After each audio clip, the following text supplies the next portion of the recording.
बिस्मिल्लाहिर्रहमानिर्रहीम, अस्सलाम वालेकुम। Welcome to my channel crack PPSC with उन्जा।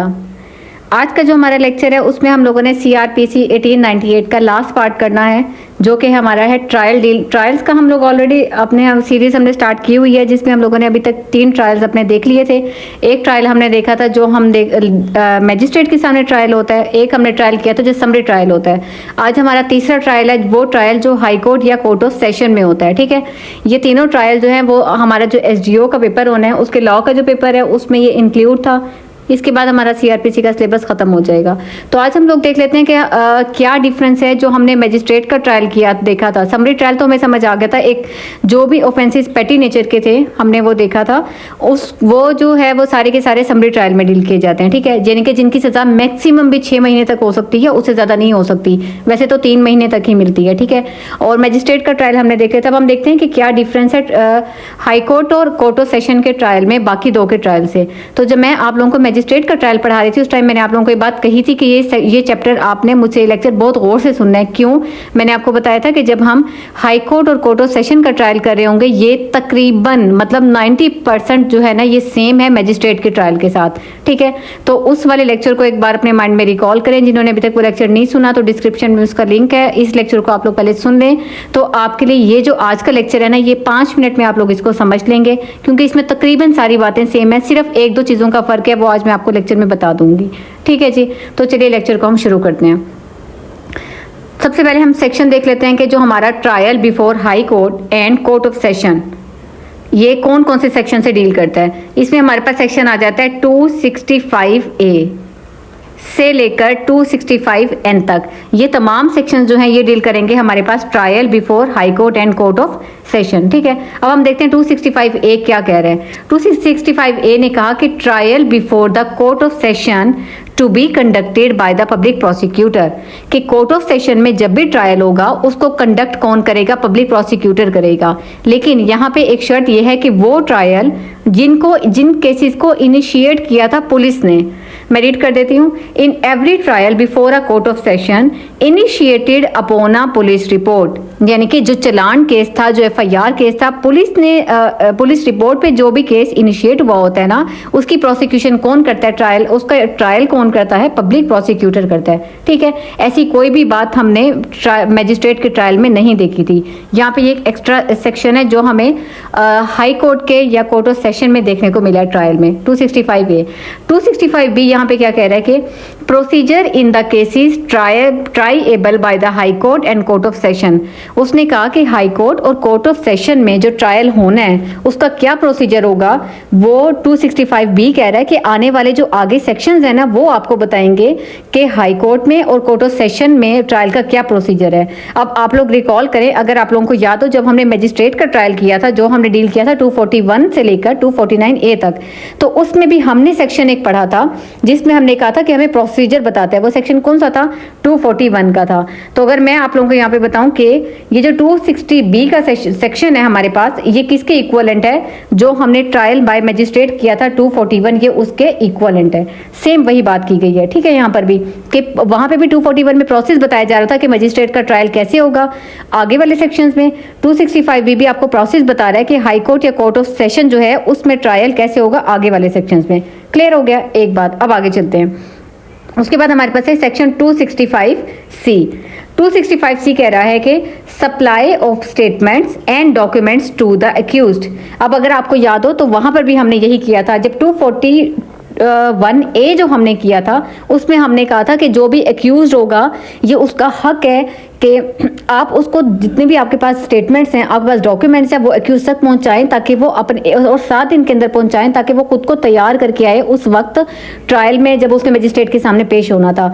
यहाँ भी वो आपको यही बात कह रहा है कि आपने स्टेटमेंट्स एंड डॉक्यूमेंट्स जो अक्यूज को सप्लाई करने हैं। नीचे लिस्ट है वो हम देख लेते हैं कि क्या क्या सप्लाई करना है। ये वही लिस्ट है जो उसने हमें उधर बताई थी मजिस्ट्रेट के ट्रायल के सेक्शन 241A में। ठीक है, तो 265C किसके इक्वलेंट हुआ है? 241A ए के इक्विवेलेंट हो गया जो मैजिस्ट्रेट का ट्रायल था। क्लियर है? अब इसको हम रीड कर लेते हैं। उसने कहा कि in all the cases instituted upon the police report, जो केस पुलिस रिपोर्ट पे इंस्टीट्यूटेड हुए। आपको याद है मैजिस्ट्रेट के हमने ट्रायल में भी यही पढ़ा था कि दो तरह के केस थे, एक वो जिसमें कंप्लेंट आई थी, कंप्लेनेंट लेकर आया था और केस इनिशिएट हुआ था, राइट, और दूसरा हमारे पास वो केस था जिसमें पुलिस ने इनिशिएट किया था केस को एफआईआर के थ्रू, ठीक है, चालान केस था जो हमारे पास।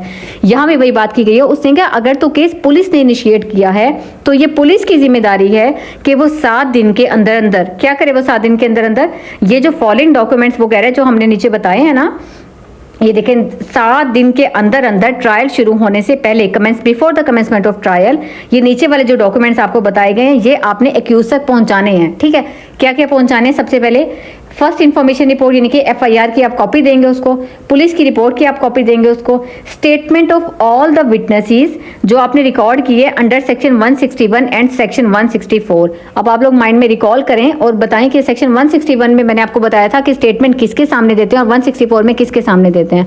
अगर आप लोगों को याद और पिछला लेक्चर आप लोगों ने पढ़ा हो या सुना हो, हमने कहा था 161 की जो स्टेटमेंट है वो हम पुलिस के सामने बयान देते हैं, ठीक है। 164 की जो स्टेटमेंट हो उसमें हम बयान मजिस्ट्रेट के सामने देते हैं, ठीक है। अब हमने जो पुलिस के सामने बयान दिया होगा 161 में या हमने मजिस्ट्रेट के सामने बयान दिया होगा 164 में, ये जो हमने बयानात दिए हैं स्टेटमेंट्स, इसकी भी कॉपी जो होगी वो आपने किसको देनी है? इन गवाहान की कॉपी भी आपने एक्यूज को देनी है, ठीक है। एफआईआर की कॉपी देंगे, पुलिस रिपोर्ट की देंगे, ये गवाहान जो है 161 164 के अंडर इनकी भी देंगे, ताकि उसका ये हक है ना कि मुझे पता हो कि मेरे खिलाफ कौन कौन से गवाह हैं, उन्होंने क्या क्या कहा है, ताकि एक्यूज उस हिसाब से खुद को डिफेंड करने के लिए फिर प्रिपेयर हो। उसके अलावा उसने कहा चौथी चीज क्या देनी है? Inspection note. कौन सा इंस्पेक्शन नोट? कि जब इन्वेस्टिगेशन ऑफिसर उस जाय वकुआ पर गया था और वहां पे जहां पे वो वाकया हुआ था, कोई भी इंसिडेंट, कत्ल हुआ था या जो भी हुआ था, चोरी हुई थी, उस जाय वकुआ पर उसे वहां पे जो कुछ भी गवाह के तौर पे, ठीक है, विटनेस के तौर पे उसे जो कुछ भी वहां से चीजें मिली थी, जो उसने लिस्ट बनाई होगी, इंस्पेक्शन नोट जो उसने तैयार किया होगा, ठीक है, वो भी एक्यूज को प्रोवाइड किया जाएगा। ये 4 चीजें हो गई, ठीक है। यही हमने 241A में भी पढ़ा था, किसमें? मजिस्ट्रेट के ट्रायल में। वो कह रहे शर्त ये कि प्रोवाइजो अटैच कर दी गई है, if any part of a statement recorded under section 161 या फिर सेक्शन 164, ये जो हमने कहा है ना 161 में बयान दिया पुलिस के सामने, 164 में बयान दिया मजिस्ट्रेट के सामने, ये जो बयानात दिए हैं इनका कोई भी ऐसा पार्ट है जो सेंसिटिव है, जो अगर आप उस एक्यूज तक पहुंचाते हैं ना तो आपको ये खदशा है कि पब्लिक इंटरेस्ट को इससे नुकसान हो सकता है, या कोई पब्लिक नॉइजेंस क्रिएट हो सकती है, या क्योस क्रिएट हो सकता है, कुछ भी ऐसा। ये सेम वही बात है जो हमने 241 में की थी। तो ऐसी इंफॉर्मेशन फिर आप ये वाली इंफॉर्मेशन सिर्फ 161 की और या फिर 164 की जो नाजुक है, ठीक है, सेंसिटिव इन नेचर है, वो फिर आप एक्यूज को नहीं देते। उसके अलावा ऊपर बताएगी सारी आपने इंफॉर्मेशन एक्यूज को प्रोवाइड करनी है। कौन प्रोवाइड करेगा? पुलिस प्रोवाइड करेगी अगर केस पुलिस ने इनिशिएट किया था, और अगर कंप्लेन हुई थी उस केस में फिर कंप्लेनेंट प्रोवाइड करता है। कंप्लेनेंट क्या प्रोवाइड करता है? कंप्लेनेंट तो एफआईआर नहीं ना फाइल कर सकता, तो कंप्लेनेंट बताएगा अपना बताएगा, सब्सटेंस देगा कि मैंने इसके खिलाफ जो इल्जाम लगाया है इस बेस पे लगाया है, मेरे पास ये गवाह है, ठीक है। ये सारा कुछ जो है वो कंप्लेनेंट फिर पहुंचाएगा एक्यूज तक। अगर तो हमारे पास जो केस है वो कंप्लेंट पे की बेस पे शुरू हुआ है, ठीक है। ये देखें सेकंड सबसेक्शन 2 कह रहा है कि in all the cases instituted upon a complaint in writing. तो ये जो चीजें हैं जो हमने मजिस्ट्रेट के 241A में भी पढ़ी थी, मैं दोबारा से यहाँ पे नहीं करवा रही अब आपको, ठीक है। 241A में मजिस्ट्रेट के ट्रायल में हमने पढ़ा था, वो हम इसको प्रोवाइड करेंगे, ठीक है। सबसेक्शन A में उसने बता दिया। सबसेक्शन 2 में वो बता रहे हैं with in the 3 days of the order of court. ये बात भी हमने की थी मजिस्ट्रेट के ट्रायल में ही कि 3 दिन के अंदर कोर्ट के ऑर्डर के बाद। कोर्ट किस चीज का ऑर्डर देता है? हमने पढ़ा था सेक्शन 204 का ऑर्डर देता है, और सेक्शन 204 में हमने क्या कहा था? कोर्ट ऑर्डर देता है कि प्रोसेस को स्टार्ट किया जाए, ठीक है। चाहे वो समन इशू करे, चाहे वो वारंट इशू करे, प्रोसेस को मतलब एक्शन लेने का ऑर्डर, जब वो प्रोसेस को स्टार्ट करने का ऑर्डर देता है उसके 3 दिन के अंदर अंदर अगर तो पुलिस ने केस शुरू किया तो पुलिस, कंप्लेनेंट ने केस शुरू किया तो कंप्लेनेंट, वैसे यहाँ पे उसने खास तौर पे कंप्लेनेंट की ही बात की है, वो अदालत को क्या करेगा? अपने वो तमाम वो पेश करेगा गवाहान के मेरे पास ये गवाह हैं, ये सबूत हैं जो मैं एक्यूज को भिजवाने के लिए जा रहा हूँ, ये मेरे पास एक्यूज के खिलाफ हैं। तो अदालत को जो आपने फिर देने हैं 3 दिन के अंदर देने हैं, और एक्यूज को आपने जो देने हैं वो 7 दिन के अंदर देने हैं, ट्रायल शुरू होने से पहले पहले। सही है। सबसेक्शन B हमें कहता है कि copies of the complaint and any other document which the complaint has filed there with the and the statement section 200 202 shall be supplied free of cost. ये भी हमने पिछले मजिस्ट्रेट के ट्रायल में भी कहा था कि ये जो भी आप कॉपी प्रोवाइड कर रहे होंगे एक्यूज को, वो आप फ्री ऑफ कॉस्ट प्रोवाइड करेंगे, ठीक है। उस एक्यूज से उसकी कोई चार्जेस आप नहीं लेंगे। तो अब आपको बात समझ आ गई कि 265C ये किसका है, trial before court of session जो हो रहा है ये किसके इक्वल है, इज इक्वल टू 241A, वो किसका था, मैजिस्ट्रेट का था। क्लियर है, ये दोनों नेचर में सेम हैं। आगे आ जाते हैं 265D, when charge to be framed. आपको याद है कि हमने मैजिस्ट्रेट के ट्रायल में भी चार्ज लगाया था। चार्ज टू बी फ्रेम का मतलब होता है फर्द जुर्म आयद करना। अब वहां भी फर्द जुर्म आयद किया था और यहाँ भी फर्द जुर्म आयद किया, ठीक है। वहां पे हमने चार्ज ऑफ फ्रेम किया था 242 के अंदर, ठीक है। मैं यहाँ पे लिख देती हूँ, हमने किस में किया था, वहां पर 242 के अंदर फ्रेमिंग ऑफ चार्ज किया था मैजिस्ट्रेट के ट्रायल में। और एक और बात यह कि वहां पे जो हमने मैजिस्ट्रेट का ट्रायल किया था, मैजिस्ट्रेट के ट्रायल के अंदर चार्ज फ्रेम करना मैंडेटरी था। वहां पे वर्ड उसने शेल का यूज किया था। अगर आप उसको खोल के पढ़ें और देखें, वहां का वर्ड उसने शेल का यूज किया था कि मैजिस्ट्रेट शेल, ठीक है। लेकिन जब आप यहाँ पे पढ़ेंगे 265D, आप देखेंगे कि यहाँ पे कोर्ट ऑफ सेशन में जो हमारे पास कोर्ट है वो शेल नहीं है, मैंडेटरी नहीं है। अगर उसको लगेगा डॉक्यूमेंट सारे सबूत देखने के बाद कंप्लेनेंट के कि हाँ अक्यूज के ऊपर फर्द जुर्म आयद होना चाहिए तो वो करेगा, अगर उसे लगेगा नहीं होना चाहिए तो वो नहीं करेगा। यहाँ पे देखो स्टार्ट में उसने क्या है, इफ को ऐड कर दिया। ये देखें इफ है, मतलब ये उसकी डिस्क्रिशनरी पावर है, अगर वो चाहे तो करे, चाहे तो वो फर्द जुर्म आयद ना करे। तो रीड भी कर लेते हैं इसको। If after pursuing the police report को देखने के बाद और एज अ केस में भी द कंप्लेनेंट के तमाम डॉक्यूमेंट्स और स्टेटमेंट देखने के बाद कोर्ट इज ऑफ ओपिनियन, अगर तो कोर्ट का ये ख्याल है there is ground for the proceeding, ठीक है, इतनी जगह है इस केस के अंदर कि इसका एक्यूज का ट्रायल होना चाहिए, ठीक है। It shall frame in writing a charge against the accused, ठीक है। तो एक्यूज के खिलाफ क्या हो जाएगा, एक चार्ज इन रिटन कर दिया जाएगा, यानी कि उस पर फर्द जुर्म आयद कर दिया जाएगा, लिखा जाएगा, रिटर्न भी होगा और फिर उसको पढ़ के भी सुनाया जाएगा, ठीक है। तो सब सेक्शन 265D किसके इक्वल हुआ जी, 242 के इक्वल हो गया मैजिस्ट्रेट के ट्रायल के, सही है। अब हम आगे आ जाते हैं सब सेक्शन, अब हमारे पास सेक्शन आ जाता है 265E। ये कहता है प्ली का क्या मतलब है, मैंने आपको पिछले बार मैं मैजिस्ट्रेट के ट्रायल का रेफरेंस इसलिए दे रही हूँ क्योंकि ये सारे का सारा सेम है, 90% तक दोनों सेक्शन ये सेम है, ठीक है। अब जैसे डिफरेंस कहाँ पे आ गया, अभी आपने देखा है कि चार्ज ऑफ फ्रेम में डिफरेंस आ गया। मैजिस्ट्रेट के ट्रायल में मैजिस्ट्रेट के ऊपर बाउंड था, वो शेल था कि उसको चार्ज फ्रेम करना है। और एक और बात भी हमने की थी कि वो जब वो चार्ज को फ्रेम करता है, ठीक है, यहाँ पे हमने क्या पढ़ा है कि वो चार्ज को फ्रेम चाहे तो वो करे और चाहे वो चाहे ना करे, इफ का वर्ड यूज हो गया, ये डिफरेंस आ गया, ठीक है। तो थोड़े बहुत डिफरेंस होंगे, मैं साथ साथ बता दूंगी, बाकी सारा सेम है। 265 ये है प्ली हमने पढ़ा था, प्ली होता है मौकफ, ठीक है, अपना मौकफ देना। मौकफ से क्या मुराद है, अब मैंने आपके ऊपर फर्द जुर्म आयद कर दिया, ठीक है, और अब आपके ऊपर जब चार्जशीट लगाई गई है, अब आपसे पूछा जाता है कि आपके ऊपर ये इल्जाम लगाया गया है, क्या आप प्लीड गिल्टी करते हैं या नहीं। मैंने लास्ट लेक्चर में भी बताया था कि वर्ड क्या है, प्लीड गिल्टी, इकबाल जुर्म करना, प्लीड गिल्टी। उससे पूछा जाएगा कि क्या आप इकबाल जुर्म करते हैं या नहीं करते, उससे उसका मौकफ लिया जाएगा एक्यूज से, ठीक है। तो ये 265E में हम पढ़ेंगे, इसको हम पढ़ते हैं। और ये जो हमने प्लीड गिल्टी वाला सेक्शन जो है, ये हमने अपने मैजिस्ट्रेट के ट्रायल में भी पढ़ा था, प्लीड गिल्टी वाला, ठीक है। जब हमने उससे पूछा था तो वो हमने पढ़ा था सेक्शन 243 में, जहाँ पे हमने उसको कन्विक्ट कर दिया था। वहाँ पे अलग से कोई प्ली का सेक्शन नहीं था, लेकिन यहाँ पे जो 265E है हमारे पास, ठीक है, प्ली है पढ़ा। अब इसको पढ़ लेते हैं। 265E कहता है the charge shall be read, जो भी उसके ऊपर चार्ज लगा है वो पढ़ के सुनाया जाएगा, एंड एक्सप्लेन किया जाएगा एक्यूज को, ठीक है, उसको पढ़ के सुनाया, एक्सप्लेन किया। And he shall be asked, और अब उससे पूछा जाएगा वेदर ही इज गिल्टी, क्या आप अपना जुर्म कबूल करते हैं, और has any defence to make it, और अगर आप जुर्म कबूल नहीं करते तो क्या आपके पास अपने डिफेंस में, अपने दिफा में कहने के लिए कुछ है, ठीक है। सबसेक्शन 2 कहते हैं कि if the accused pleads guilty, अगर तो उसने अपना इकबाल जुर्म कर लिया तो कोर्ट शैल, ये बहुत इंपॉर्टेंट है, देखिए मैंडेटरी है, court shell record the plea, वो रिकॉर्ड कर लेगा प्ली को, और क्या करेगा, and may in its discretion, अपने डिस्क्रिशन पावर को यूज कर देगा, उसे कन्विक्ट कर देगा। आपको याद है कि मजिस्ट्रेट के ट्रायल में हमें कन्विक्शन कहाँ की थी, सबसे पहले 243 में हमने की थी, ठीक है, और यहाँ कन्विक्शन सबसे पहले कहाँ हो रही है, 265 में। तो इसका मतलब 243 और 265E इक्वल हो गए।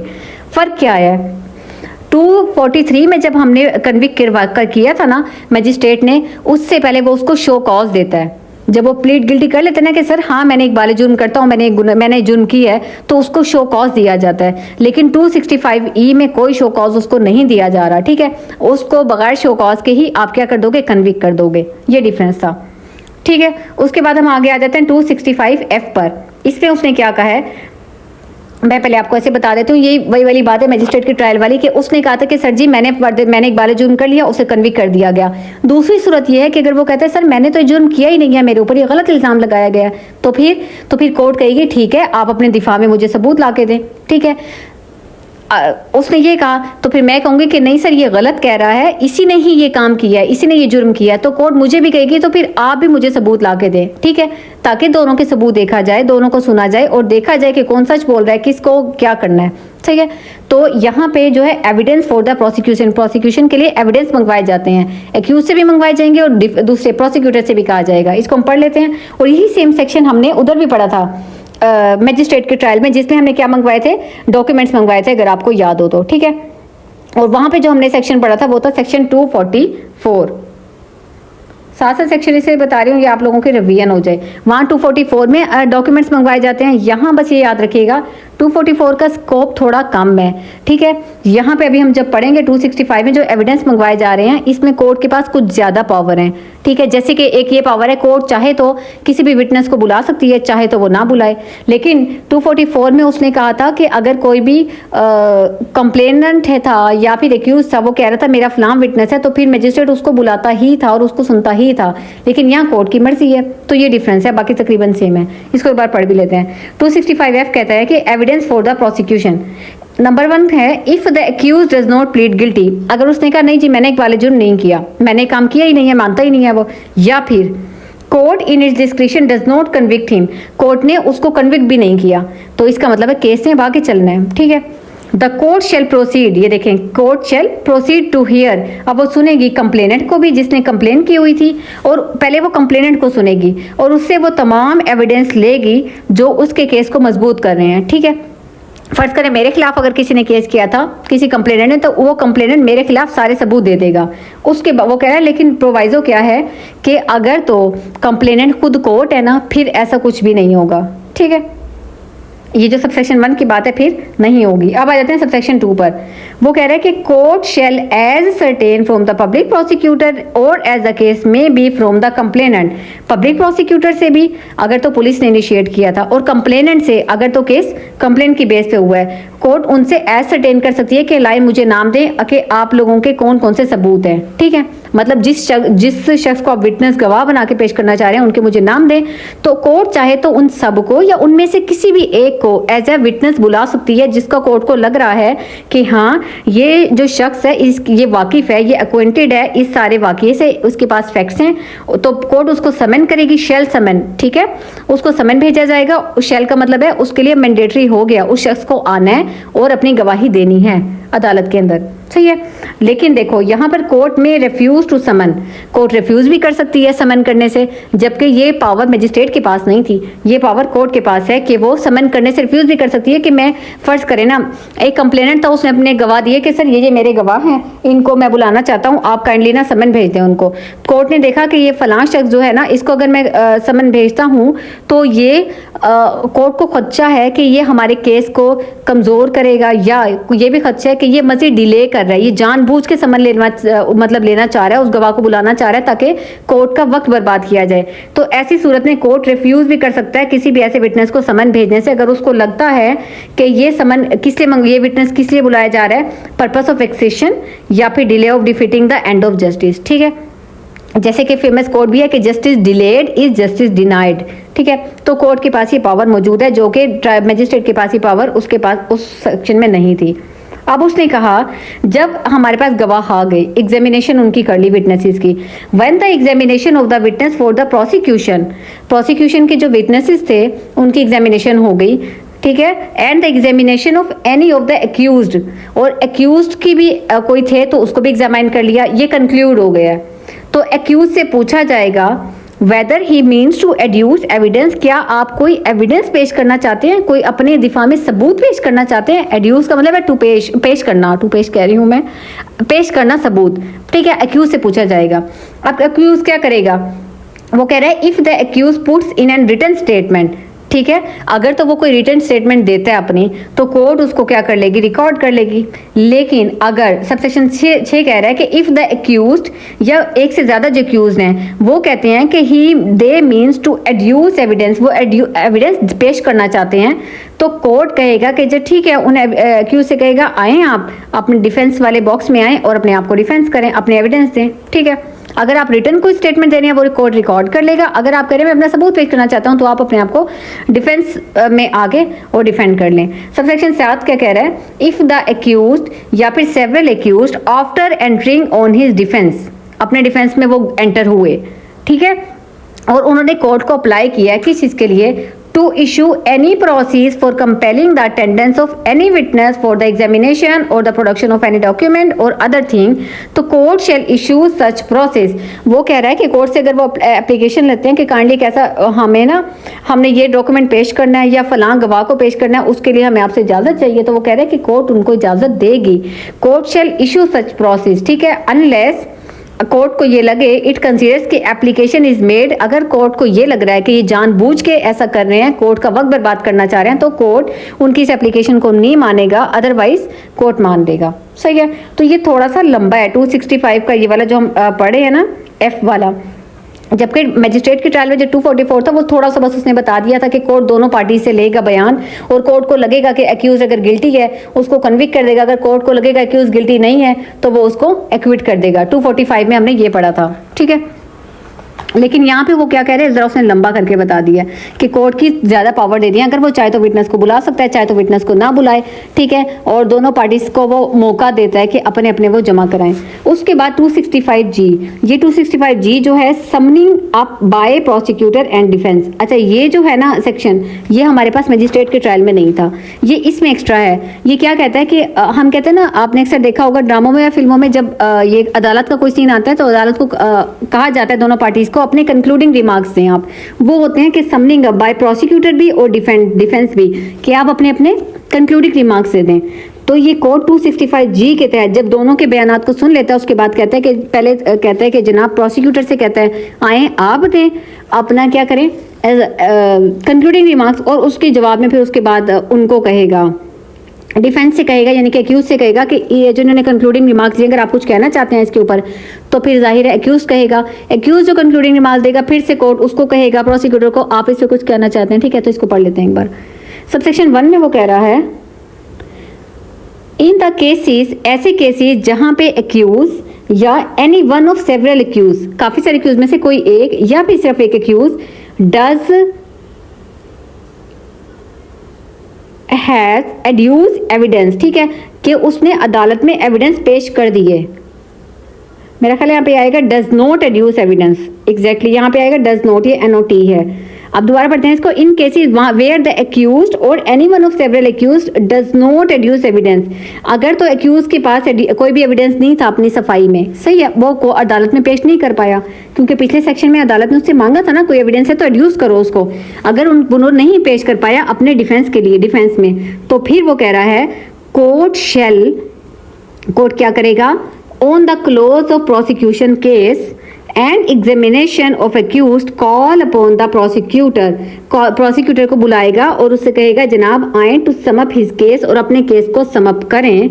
Where after the accused shall make a reply, जिसका फिर एक्यूज रिप्लाई करेगा। ये कौन सा केस है, सबसेक्शन 1, जब एक्यूज के पास कोई भी एविडेंस नहीं है पेश करने के लिए, तब तो कोर्ट पहले किसको बुला रहे हैं, प्रोसिक्यूटर साहब को बुला रहे हैं कि प्रोसिक्यूटर साहब आए और अपने कंक्लूडिंग रिमार्क्स से, और फिर डिफेंडर से कहा जाएगा, इनके एक्यूज से कहा जाएगा आए और आप इसका जवाब दें, और वहां पे उसके बाद अदालत फैसला कर देगी। लेकिन सबसेक्शन 2 में क्या है, अगर एक्यूज कोई ना कोई एविडेंस देता है, if where the in cases where the accused examines evidence, अगर कोई एविडेंस पेश कर रहा है कोर्ट के अंदर फिर इन हिज डिफेंस में, तो court shell on the close of the defence case call upon the accused, तो अब पहले किसको बुलाया जाएगा, एक्यूज को बुलाया जाएगा कि आओ टू सम अप अपने कंक्लूडिंग रिमार्क्स तो अपने केस के ऊपर, ठीक है, और फिर जिसका जवाब कौन देगा, प्रोसिक्यूटर देगा। तो दो बातें हमें समझ आ गई। अगर तो एक्यूज्ड कोई एविडेंस दे रहा है, नहीं दे रहा, तो कंक्लूडिंग रिमार्क्स पहले कौन देगा, प्रोसिक्यूटर देगा, और उसका जवाब किसको देना होगा, डिफेंड में फिर एक्यूज को देना होगा। लेकिन अगर एक्यूज कोई आपको एविडेंस पेश कर रहा है, एग्जामिन द एविडेंस, ठीक है, तो फिर कोर्ट पहले बुलाता है एक्यूज को, आओ अपने कंक्लूडिंग समन अप करो अपने इस केस को, और उसका जवाब रिप्लाई फिर कौन करता है, प्रोसिक्यूटर करता है। ठीक है, ये वो है सेक्शन जो एक एक्स्ट्रा सेक्शन है इसके अंदर, जो कि मजिस्ट्रेट के हमारे पास मौजूद नहीं था। ठीक है, उसके बाद हमारे पास आता है 265H।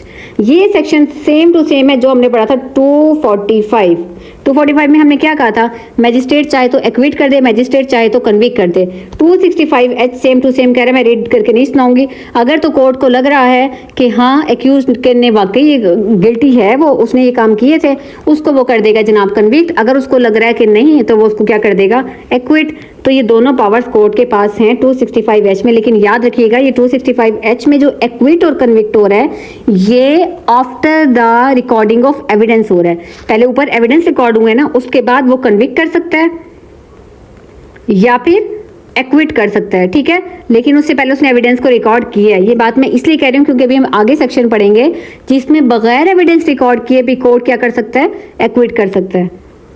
खैर 265I पे आ जाते हैं, procedure in the case of previous conviction. ये भी हम लोगों ने पढ़ा था अपने मजिस्ट्रेट के ट्रायल में, अगर आप लोगों को याद हो कि प्रीवियस कन्विक्शन की हमने बात की थी, और हमने पढ़ा था 245A के अंदर वो हमने बात की थी। यहाँ पे मैं लिख देती हूँ 265I किसके इक्वल है, 245A में हमने बात की थी प्रीवियस कन्विक्शन की, के जिस एक्यूज के ऊपर जो इल्जाम लगा है, अगर वो प्रीवियसली भी कन्विक्टेड रहा हो, ठीक है, और वो कहे, वो अपना जुर्म मान ले कि हाँ मैं प्रीवियसली कन्विक्टेड रहा हूँ, तो फिर जब उसको सजा मिलती है वो पिछली सजा में ऐड होती है। लेकिन अगर वो कहे कि नहीं सर ये इल्जाम है मेरे ऊपर, मैं प्रीवियसली कन्विक्टेड नहीं रहा, तो कोर्ट फिर कहती है ठीक है एविडेंस पेश किए जाए मुझे। ठीक है, ये previous conviction same to same है 245 अगर आपने मजिस्ट्रेट के ट्रायल में किया है, तो यहाँ पे 265I जो है वो सेम है। उसके बाद उसने कहा है 265J, statement under section 164 admissible. Section 164 अभी मैंने थोड़ी देर पहले बताया कि क्या होता है, कि जो आप स्टेटमेंट देते हो किसके सामने, मजिस्ट्रेट के सामने, 164 की, वो कह रहे हैं कि 164 की जो स्टेटमेंट है वो क्या होगी, एडमिसेबल होगी। और ये जो हमारे पास है 265J, ये किसके इक्वल है, इसका इसी तरह की कोई स्टेटमेंट हमने उसमें भी पढ़ी थी, अगर आपको याद हो मैजिस्ट्रेट के ट्रायल में, वो हमने पढ़ी थी 244A के अंदर। यहाँ मैं आपको लिख देती हूँ 244A के अंदर हमने पढ़ा था कि अंडर सेक्शन 164 जो हम मैजिस्ट्रेट के सामने बयान देते हैं वो एज अ गवाह कंसीडर किया जाता है, वो एडमिसिबल होता है अंडर द कानून शहादत 1984 के तहत। ठीक है, इसलिए हमने वहाँ पे पढ़ा था, सेम है, कुछ भी चेंज नहीं है, इसलिए इसको हम नहीं पढ़ते, आगे चलते हैं। 265K कहता है कि पावर ऑफ कोर्ट के पास ही पावर है टू एक्विट, यानी कि वो बरी कर दे एक्यूज्ड को at any stage. The most important जो सेक्शन है ना वो ये है, और इसकी इक्वलेंस बता दो ये किसके इक्वल है। आपको याद है कि हमने 249A किया था, 249 जो हमने A किया था, और यहाँ पे जो हमारे पास 265K है, ये दोनों आपस में इक्वल है, कि कोर्ट के पास ये पावर है कि किस केस के किसी भी स्टेज पे, किसी भी स्टेज से मुराद ये है चाहे ट्रायल से पहले, मैं यहाँ पे ऐसे लिख देती हूँ, बिफोर ट्रायल या आफ्टर ट्रायल, बिफोर एविडेंस या आफ्टर एविडेंस, इन चारों सूरतों में से किसी भी पॉइंट पे कोर्ट चाहे तो किसी भी एक्यूज को क्या कर सकती है, वो एक्विट कर सकती है। किस सेक्शन के तहत, 265K के तहत। और यही सेम हमने पढ़ा था उधर मैजिस्ट्रेट के ट्रायल के अंदर भी, कि कोर्ट किसी भी पॉइंट पे केस के एक्विट को एक्यूज को एक्विट कर सकती है। ठीक है, 249A में हमने पढ़ा था। उसके बाद यहाँ पर हमने पढ़ा था 249A में, मैं यहाँ पे लिख भी देती हूँ। उसके बाद नेक्स्ट हमारे पास आ जाता है 265L। 265L कहता है कि power of advocate general to stay the prosecution को स्टे कर सकते हो आप। ये किसके पास पावर है, एडवोकेट जनरल के पास पावर है। और आपको याद है कि उधर हमने पढ़ा था कि मैजिस्ट्रेट जो था फर्स्ट क्लास का, उसके पास ये पावर होती थी। ठीक है, क्या कि वो केस को क्या कर सकता था, रोक सकता था। यहाँ पे किसके पास ही पावर है, एडवोकेट जनरल के पास ही पावर है कि at any stage of any trial, ठीक है, ट्रायल के किसी भी स्टेज पर, एट जो हाई कोर्ट के सामने हो रहा होगा, तो वो कह रहा है कि जो एडवोकेट जनरल होगा अगर उसको लगता है, if he thinks fit, inform the court को वो कहेगा गवर्नमेंट के बिहाफ पर कि he will not prosecute the accused upon the charge, ठीक है। और इस केस को क्या किया जाए जनाब, वो स्टे ले लेगा and all the proceedings against the accused के खिलाफ जितनी प्रोसीडिंग्स थी उनको स्टे कर दिया जाए, रोक दिया जाए, एंड शैल बी डिस्चार्ज, और एक्यूज को डिस्चार्ज कर दिया जाए फ्रॉम द सेम, ठीक है, जो भी उस पर इल्जाम लगाया है। लेकिन वो ये कह रहा है, लेकिन इस डिस्चार्ज का ये मतलब नहीं होगा कि एक्यूज जो था वो एक्विट हो गया, उसको बरी हो गया। वो फिलहाल केस सिर्फ स्टे होता है, स्टेड होता है, रुक जाता है कार्रवाई, लेकिन वो भी एक्विट नहीं हुआ, इस डिस्चार्ज का मतलब नहीं है। मां सिवाय प्रिजाइडिंग जज, अगर प्रिजाइडिंग जज चाहे तो वो कह भी सकता है कि हाँ भाई ये बंदा एक्विट हो गया, ठीक है, क्योंकि एडवोकेट जनरल ने कह दिया था कि बस अब इस केस को मजीद इस लंबा खींचने की जरूरत नहीं है, इसको यहीं पर आप क्या करें, वो स्टे करें, खत्म करें। 265M में वो बता रहा है आपको कि time of holding the sittings, कि जो सिटिंग्स होंगी, ये जो सेशन होगा आपका, ट्रायल होगा, उसका टाइम क्या होगा। 265M में उसने बताया ये ऐसा कोई टाइम हमारा ट्रायल का मजिस्ट्रेट के ट्रायल में नहीं था, ठीक है। प्लेस ऑफ होल्डिंग सिटिंग ऐसा कुछ भी वहां पे नहीं था, ये यहाँ पे मौजूद है। वो कह रहा है for the exercise of its original criminal jurisdiction हर high court shall hold the sitting on such days at such convenient intervals as the chief justice of the court from time to time appoints. ये MCQ बन सकता है कि जो trial होता है ना कोर्ट में, कोर्ट ऑफ सेशन में या हाई कोर्ट के अंदर, किस टाइम पे होता है, जो चीफ जस्टिस जो होता है, जो टाइम टू टाइम बताता रहेगा, किसने, उस कोर्ट का चीफ जस्टिस, मुल्क का चीफ जस्टिस नहीं, उस कोर्ट का चीफ जस्टिस जो होगा वो जो टाइम टू टाइम बताएगा, ठीक है, उस टाइम पे ये ट्रायल रखा जाता है। एक एमसीक्यू याद रखना है। उसके अलावा उसने कहा कि प्लेस ऑफ होल्डिंग सिटिंग, कि ये जो सिटिंग्स होंगी ये कहाँ पे आपकी की जाएंगी, मतलब कहाँ पे ये कोर्ट जो है वो बैठेगी, ठीक है। इसको मैं आपको बता रही हूँ समरी करके। उसने बताया कि एक तो प्राइमरी सिटिंग हमारे पास होती है, उसमें उसने कहा कि हाई कोर्ट जो है अपनी जो सिटिंग करेगी अपनी एग्जिस्टिंग लोकेशन पे करेगी, मतलब जो हाई कोर्ट की अपनी जगह है, ठीक है, लाहौर होगी, हाई कोर्ट अपनी एग्जिस्टिंग लोकेशन पे करेगी, या अगर वो कोई भी नई लोकेशन पे भी कर सकती है सिटिंग, ठीक है, ट्रायल की, लेकिन प्रोविंशियल गवर्नमेंट है उसको डायरेक्ट कर रही होगी, ठीक है, तब वो करेगी। दूसरा उसने यहाँ पे कहा कि अल्टरनेट सिटिंग प्लेस भी हो सकती है, सबसेक्शन 2 में उसने कहा सिटिंग प्लेस चेंज भी हो सकती है, तो वो भी प्रोविंशियल गवर्नमेंट की मंजूरी से होगी। बस आपने ये याद रखना है,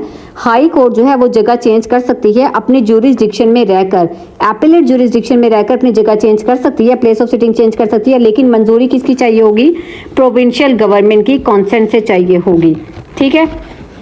ये था हमारे पास जनाब ट्रायल, जो कि हमारा कोर्ट ऑफ सेशन या हाई कोर्ट में हो रहा था, और ये तकरीबन सारे का सारा सेम था। किसके, मजिस्ट्रेट के साथ। मजिस्ट्रेट को बहुत अच्छे से कर लें, ये वाला खुद ब खुद ही आपका हो जाएगा। इसके साथ हमारा CRPC जो है ना वो अल्हम्दुलिल्लाह कंप्लीट हो गया है। इंशाल्लाह हम लोग मिलते हैं अगली वीडियो में एक नए एक्ट के साथ, तब तक के लिए इजाज़त दें, अल्लाह हाफिज़।